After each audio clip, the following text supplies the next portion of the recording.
সবাইকে শুভেচ্ছা। পশ্চিমবঙ্গ রাষ্ট্রীয় বিশ্ববিদ্যালয়ের পঞ্চম সেমিস্টার বাংলা অনার্স CG12-এর সাজেশান ইউনিট 1 রবীন্দ্রনাথ ঠাকুরের ছোট গল্প। এখান থেকে যে প্রশ্নগুলো গুরুত্বপূর্ণ সেগুলি হলো: 1 নম্বর, শাস্তি গল্পের নামকরণের সার্থকতা। 2 নম্বর, ত্যাগ ছোট গল্প হিসেবে কতটা সার্থক। 3 নম্বর, এক রাত্রি একটি সার্থক প্রেমের গল্প আলোচনা করো। 4 নম্বর, নষ্টনীড় গল্পটি ছোট গল্প হিসেবে কতটা সার্থক তা আলোচনা করো। ইউনিট 2 সুবোধ ঘোষের ছোট গল্প। ফসিল গল্পের নামকরণের সার্থকতা। অযান্ত্রিক গল্পে যন্ত্রের প্রতি মানুষের মমতা, মানবিমান, রাগ অনুরাগের যে পরিচয় পাওয়া যায় তা আলোচনা করো।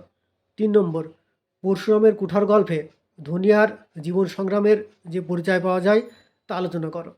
4 নম্বর প্রশ্ন, অর্থগোত্র মানুষের অধঃপতনকে গোত্রান্তর গল্পে লেখক কীভাবে রূপায়িত করেছেন তা আলোচনা করো।